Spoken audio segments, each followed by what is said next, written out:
जयकारा बोलो माता रानी का। जगत माई महामाई माँ भद्रकाली की जय बोलो। माता रानी के सांचे दरबार की जय बोलो। मकर राशि वालों, आप सभी का स्वागत करते हैं मकर राशि भिंड यूट्यूब चैनल में। बंधुओं, नया वर्ष आने से पहले इस पुराने वर्ष यानी 2024 के अंतिम दिन कुत्ते को खिला दो यह एक छोटी सी चीज। उसके बाद आप देखेंगे कि कुत्ते के अंदर जिन दिव्य शक्तियों का, देवताओं का वास है या जिससे कुत्ते का संबंध है, वे संपूर्ण दिव्य शक्तियां आपके जीवन में आपकी खुशियों को लेकर आएंगी। जी हाँ बंधुओं, अब आप सोच रहे होंगे कि आखिर कुत्ते से किस देवी देवता का नाता है, तो आपको बताएंगे तो आप भी आश्चर्य में पड़ जाएंगे कि इतनी सारी दिव्य शक्तियां कुत्ते के साथ रहती हैं। इसीलिए कुत्तों को वफादारी में नंबर 1 माना जाता है और इंसानों का सबसे अच्छा दोस्त कुत्ते को माना जाता है। तो आप समझिए कि कुत्ते का सीधा संबंध भैरव से होता है और भैरव हैं हमारे क्षेत्रपाल, हमारे रक्षक। जी हाँ बंधुओं, तो काल भैरव से कुत्ते का सीधा नाता होने का मतलब यह है कि कुत्ता हमारा सबसे बड़ा रक्षक भी है। और इसका प्रमाण आपने देखा होगा कि लोग अक्सर अपने घरों की रखवाली के लिए कुत्ते को पालते हैं और कुत्ता इस काम को करता भी बड़ी ही मेहनत और ईमानदारी के साथ है। चाहे उसकी जान चली जाए परंतु वह अपने मालिक की ऊपर आंच नहीं आने देता है। दूसरा, कुत्ते का सीधा संबंध राहु और केतु से होता है। दोनों ही राक्षस ग्रह हैं लेकिन दोनों ही बेहद शक्तिशाली हैं। अब यदि आप कुत्ते को कुछ खाने के लिए देते हैं तो ना केवल भैरव आपके रक्षक आपकी हमेशा रक्षा करते हैं, आपके साथ चलते हैं, बल्कि राहु और केतु भी, जिन्हें कि इस कलयुग का सबसे शक्तिशाली ग्रह माना जाता है, ऐसे राहु और केतु आपसे प्रसन्न हो जाते हैं। अब कोई कहेगा कि राहु शक्तिशाली कैसे हो गया, इसमें तो थोड़ा सा हमें शंका है, संशय है। तो राहु एक ऐसा ग्रह है जो सूर्य को भी ग्रहण लगा देता है। यहीं से राहु की शक्ति का अंदाजा आपको लग सकता है। अब और कौन सी शक्तियां हैं, जैसे कि आपके पितृ पूर्वज। श्राद्ध पक्ष में आपने देखा होगा कि पंडित जी कहते हैं कि कुत्ते को कुछ भोजन कराओ, पितरों को अपने आप पहुंच जाता है, यानी कि पितरों से भी सीधा नाता हो गया। इसी के साथ साथ कुत्तों के अंदर नकारात्मक ऊर्जाओं को पहचानने की बड़ी गजब की क्षमता होती है। भूत प्रेतों को पहचान कर उनकी ओर भौंक कर कुत्ता आपको बता देता है कि इस दिशा में, इस जगह पर कोई न कोई नकारात्मक शक्ति है, भूत प्रेत पिशाच आदि मौजूद है। कहने का मतलब यह है कि आपके घर, आपके दरवाजे पर कौन से देवी देवता आएंगे या भूत प्रेत आएंगे, यह कुत्ता निश्चित कर देता है। इसीलिए अक्सर लोग अपने घर के दरवाजों पर एक न एक पालतू कुत्ते को रखते ही हैं। उसे खिलाते पिलाते हैं, घर के सदस्य की तरह रखते हैं, क्योंकि वह घर की पूरी ईमानदारी और मेहनत से रक्षा भी तो करता है। तो बंधुओं, आज का जो सूत्र है वह इतना कीमती है, इतना शक्तिशाली है कि आपने यदि आज के इस सूत्र को समझ लिया तो आपका जीवन का जितना भी कष्ट है वह आने वाले इस 2025 में अपने आप समाप्त हो जाएगा। जी हाँ बंधुओं, कई बड़ी दिव्य शक्तियां आपके साथ हो जाएंगी और आपकी जीवन में जो मुसीबत आने वाली हैं उन मुसीबतों को अपने ऊपर ले लेंगी, आपके सामने खड़ी हो जाएंगी, ढाल बन जाएंगी। जी हाँ बंधुओं, आज का यह कार्यक्रम बेहद खास है बंधुओं। हम आपके इस अंतिम महीने के अंतिम दिनों का सटीक राशिफल भी बताएंगे, कुछ ऐसे कार्यों के बारे में बताएंगे जिन्हें आपको भूल कर भी इस महीने में नहीं करना है, वरना जाते जाते यह साल आपको इतनी बड़ी चोट पहुंचा देगा कि आपका नया साल भी खराब हो जाएगा। दूसरा, कुछ बहुत ही जरूरी कार्य हैं जिन्हें आपको अब करना शुरू कर देना चाहिए, क्योंकि किसी भी समय काल का जो शुरुआती पक्ष है और जो अंतिम पक्ष है, जिसे उतार या फिर चढ़ाव कहते हैं, ऐसे समय पर किए गए कार्य आने वाले समय काल पर बहुत गहरा प्रभाव डालते हैं। जी हाँ बंधुओं, तो आपको हम कुछ बेहद जरूरी कार्यों के बारे में भी बताएंगे। बड़ी धैर्य के साथ आज के इस कार्यक्रम को समझिए। इसी के साथ साथ कुत्ते को क्या खिलाना है जिससे कि दिव्य शक्तियां आपके साथ हो जाएंगी, इस सूत्र को भी समझना बहुत आवश्यक है। बहुत ही बारीकी से, गहराई से हम आपको हर एक बात समझाएंगे और शास्त्रों, पुराणों के प्रमाण के साथ बताएंगे। जी हाँ बंधुओं, तो आपको बिल्कुल भी टस से मस नहीं होना है, इस कार्यक्रम में अंत तक बने रहना है और जो भी बातें हम आपको अब बताने जा रही हैं उन्हें अच्छी तरह से समझ लेना है। जी हाँ बंधुओं, केवल इतना ही नहीं है, कुत्तों के विषय में और भी महत्वपूर्ण बातें हैं। शास्त्र क्या कहते हैं इन्हें भी हम आगे चर्चा का विषय बनाएंगे। तो बस आपसे निवेदन यही है कि जिस प्रकार आज हमारी सेहत ठीक नहीं है, तबीयत खराब है, ऐसे में भी हम आपके लिए यह कार्यक्रम तैयार कर रहे हैं ताकि माता रानी की सेवा होती रहे। तो आपका भी यह धर्म है कि आप इस कार्यक्रम में अंत तक तो बने रहें। ताली दोनों हाथों से ही बजती है बंधुओं। हमने तो अपना हाथ बढ़ा दिया है, अब आपकी बारी है।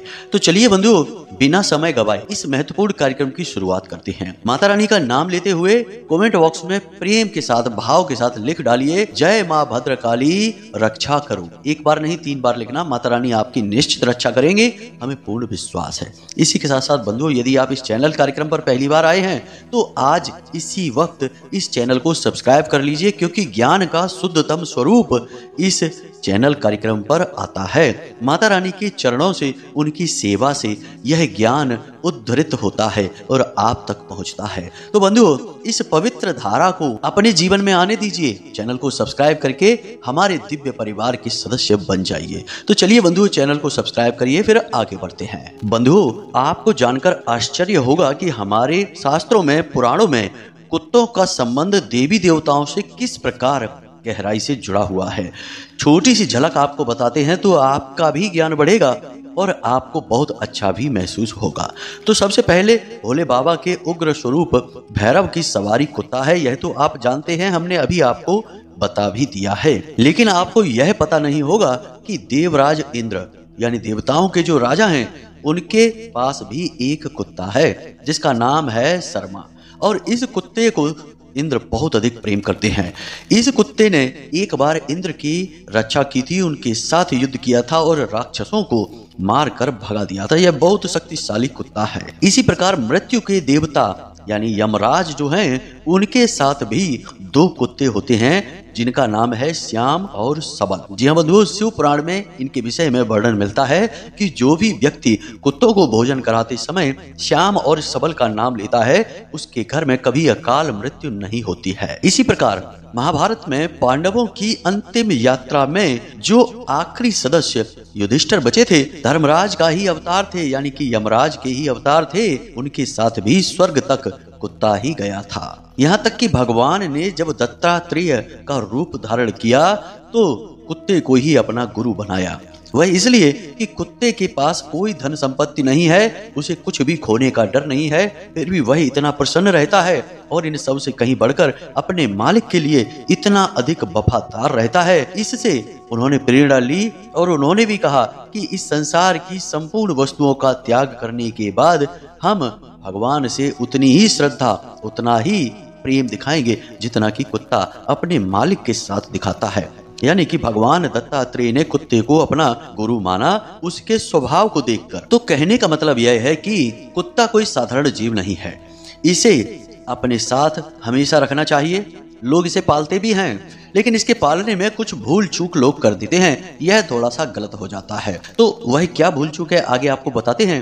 लेकिन आपके लिए सबसे महत्वपूर्ण यह है कि आज जब आप इस कार्यक्रम को देख रहे हैं, इसके बाद आज से ही आप यह एक चीज कुत्ते को खिलाना शुरू कर दें। फिर देखें कि कैसे चमत्कारी घटनाएं आपके जीवन में होती हैं, कैसे तमाम दिव्य शक्तियां आपकी रक्षा के लिए, आपकी सफलता के मार्ग खोलने के लिए आपके साथ खड़ी हो जाती हैं। जी हाँ बंधुओं, तो अब ध्यान से सुनिए। अब आप सारी बातों को गहराई से समझना। इससे पहले कि हम आपको बताएं कि कुत्ते को आपको क्या खिलाना है, किस विधि से खिलाना है और क्या कार्य हैं जो आपको करने हैं कुत्ते को भोजन कराते समय या एक चीज खिलाते समय, उससे पहले आपको हम यह बता दें कि जितने भी दिन अब इस वर्ष में बचे हैं, यानी कि आने वाले वर्ष के लिए अब जितने भी दिन हैं 2025 के लिए, इन दिनों में आपको कौन से ऐसे कार्य हैं, यानी 3 महत्वपूर्ण कार्य हैं जो भूल कर भी नहीं करने हैं। जी हाँ बंधुओं, इस बचे हुए समय में जितने भी दिन रह गए हैं, आपको ये 3 काम गलती से भी नहीं करने हैं। पहला, किसी को भी रुपए पैसे कैश अपने हाथों से उधार नहीं देना है। जी हाँ बंधुओं, यह एक बहुत बड़ी आन होती है कि आपने किसी भी समय काल के ढलान या उतार के समय पैसे उधार दे दिए तो वे पैसे निश्चित तौर पर अटक ही जाते हैं, वापस आएंगे ही नहीं, वे पैसे जाने के लिए हैं। और आपके ऊपर से माता लक्ष्मी की कृपा भी हट जाएगी। इसीलिए सुबह और शाम के वक्त जब दिन का उतार और चढ़ाव होता है, उस वक्त लोग रुपए पैसे का लेन देन नहीं करते हैं, यानी उधारी का काम नहीं करते हैं। तो यही हम आपको कहना चाहते हैं कि अब बचे हुए जितने भी दिन हैं इस वर्ष में, आप किसी को भी एक भी रुपया उधार ना दें, किसी हालत में ना दें, कोई बहाना बना दें। जी हाँ बंधु, यह एक कार्य आपको भूल कर भी नहीं करना है। दूसरा कि आपको क्रोध बिल्कुल भी नहीं करना है। हमारे हिंदू धर्म में, सनातनी परंपरा में क्रोध को हर एक सकारात्मक और सद्गुण का विनाश का कारण माना जाता है। ऐसा कहा जाता है कि आप जो भी कार्य कर रहे हैं, चाहे वह कितना भी छोटा हो, कितना भी बड़ा हो, यदि आप उस कार्य को करते समय क्रोध कर देते हैं तो उस कार्य का सारा पुण्य कर्म, सारी की सारी सकारात्मक ऊर्जा उसी क्षण समाप्त हो जाती है।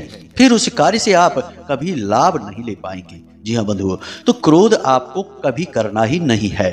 अब आप सोचेंगे कि हम तो क्रोध नहीं करेंगे, लेकिन दूसरे जब हमें क्रोध दिलाएंगे तब हम क्या करें? यानी कि लोग हमें क्रोध दिलाते हैं, हम अपनी तरफ से कभी क्रोध थोड़े ही करते हैं। बात बिल्कुल सही है। तो आपको यह तो अंदाजा होगा कि किस प्रकार की बातें लोग जब करते हैं तो आपको क्रोध आ जाता है।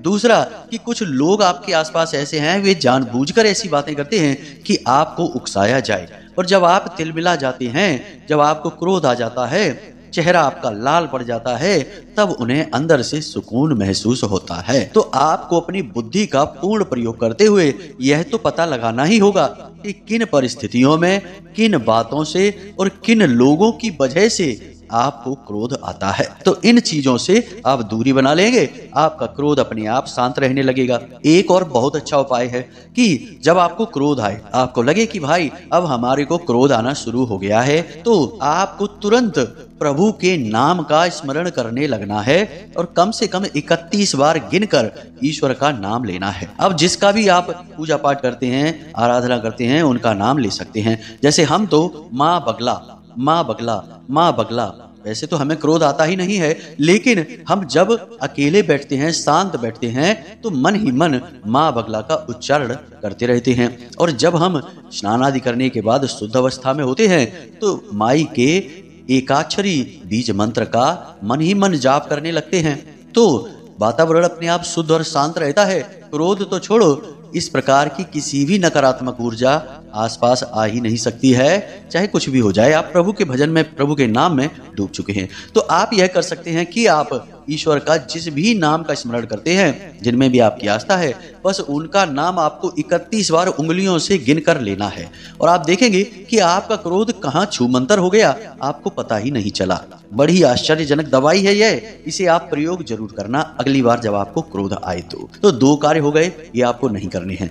तीसरा एक और कार्य कि आपको किसी भी व्यक्ति की कोई भी सलाह माननी नहीं है अपने काम धंधे व्यापार से जुड़ी हुई। जी हाँ बंधुओं, हम आपको ऐसा इसलिए कह रहे हैं कि आप स्वयं बेहद बुद्धिमान हैं। हम जानते हैं, हमने आपकी राशि और आपकी कुंडली का आकलन किया है, और हम जानते हैं कि आप बेहद ही तीव्र बुद्धि के मालिक हैं। आपको किसी की सलाह की आवश्यकता नहीं है, आप तो दूसरों को सलाह देने वाले हैं। आपकी सलाह से लोगों के काम बन जाते हैं, तो आपको भला किसकी सलाह की जरूरत है? एक कारण यह है। दूसरा कारण यह है कि आपके आसपास ऐसे लोग मौजूद हैं जो आपको भावुक बनाएंगे, फिर आपको सलाह देंगे, और फिर आप फंस जाएंगे। जी हाँ बंधु, जरा विचार करके देखिए, अपने दिल पर हाथ रखिए और सोच कर देखिए कि क्या आपके साथ यह पहले हुआ है? कोई आया आपके पास, आपसे मीठी मीठी बातें की, और आपको इमोशनल करके उसने कुछ ऐसी सलाह, कुछ ऐसी बात बता दी कि आपने उस पर काम शुरू कर दिया, अपना पैसा लगा दिया, अपनी ऊर्जा लगा दी, और बाद में आप फंस गए। यानी आपका पैसा भी डूब गया, आपकी मेहनत भी चली गई, और फिर आप सोचने लगे कि भला आप इन सब झंझटों में पड़ ही क्यों गए। यानी कि आपको दूसरों की सलाह फलित नहीं होती है। भगवान ने आपको खुद को बहुत बुद्धिमान बनाया है, तो आपको सलाह की जरूरत नहीं है। तो फिर अब आप कहेंगे कि जब किसी की सलाह की जरूरत नहीं है तो फिर यह क्यों कहा जाता है? हम ही कहते हैं कभी कभी कि लोगों की सलाह लेना। तो बंधुओं, यहाँ पर भी भेद है। अपने जो सचमुच के शुभ चिंतक हैं उनसे आप सलाह ले सकते हैं, लेकिन ऐसे आपके आसपास बहुत ही गिने चुने हैं।